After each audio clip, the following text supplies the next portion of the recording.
ಎಲ್ರಿಗೂ ನಮಸ್ಕಾರ. Welcome back to my mini vlog. It's Saturday mini vlog. ಇವತ್ತು ಬೇಗನೆ ಇದೆ, ಯಾಕಂದ್ರೆ ನೆಕ್ಸ್ಟ್ ವೀಕ್ ಇಂದ ನನಗೆ ಕ್ಲಾಸಸ್ ಸ್ಟಾರ್ಟ್ ಆಗ್ತಿದೆ. ಅದಕ್ಕೆ ಸೊ ನನ್ನ ಸಬ್ಸ್ಕ್ರೈಬರ್ ಒಬ್ರು ಅಕ್ಕ ನಿಮ್ ರಂಗೋಲಿ ಬಿಡಿಸಿರೋ ತೋರಿಸಿ ಅಂತ ಯಾವಾಗಲೂ ಕೇಳ್ತಾ ಇದ್ರು.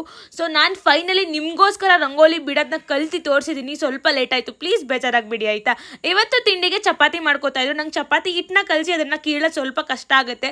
ಅದಕ್ಕೆ ಪಿಜ್ಜಾ ಬೇಸ್ ತರ ಹರ್ಕೊಂಡ್ಬಿಟ್ಟು ಅದನ್ನ ಕಟ್ ಮಾಡ್ಕೊಂಡು ಹರ್ಕೊಂತೀನಿ. ಅಡ್ಗೆ ಮನೆ ಕೆಲಸ ಎಲ್ಲ ಮುಗಿಸಿ ಟಿಫನ್ ಮಾಡೋದಕ್ಕಂತ ಬಂದೆ. ಇವತ್ತು ಮದುವಕ್ಕ ಒಂದು ಹೊಸ ವ್ಲಾಗ್ನ ಅಪ್ಲೋಡ್ ಮಾಡಿದ್ರು. ಅದನ್ನ ನೋಡ್ತಾ ಟಿಫನ್ನ ಮುಗಿಸ್ಕೊಂಡೆ. ಹಸುಗಳಿಗೆ ನೀರು ಬೇಕು ಅಂತ ತೊಟ್ಟಿಗೆ ನೀರು ಬಿಡೋದಕ್ಕೆ ಹೋಗಿದ್ದೆ. ನೀರನ್ನ ಬಿಟ್ಟು ಆದ್ಮೇಲೆ ನಾನು ತೋಟದ ಹತ್ರ ಬಂದೆ, ಯಾಕಂದ್ರೆ ಉಳ್ತಿದ್ರು ಅಪ್ಪ. ಅದಕ್ಕೆ ಟ್ರ್ಯಾಕ್ಟರ್ನ ತಂದಿರಲಿಲ್ಲ, ಯಾಕಂದ್ರೆ ಟ್ರ್ಯಾಕ್ಟರ್ ಅದ್ರೊಳಗಡೆ ಹೋಗಲ್ಲ, ಚಿಕ್ಕ ಅಡಿಕೆ ಸಸಿ ಆಗಿರೋದ್ರಿಂದ. ಎಷ್ಟಾಗುತ್ತೋ ಅಷ್ಟು ಉಳ್ಬಿಟ್ಟು ಮನೆ ಹತ್ರ ಬಂದ್ವಿ. ಊಟಕ್ಕೆ ಇವತ್ತು ಮೊಷಪ್ ಸಾರನ್ನ ಮಾಡಿದ್ರು.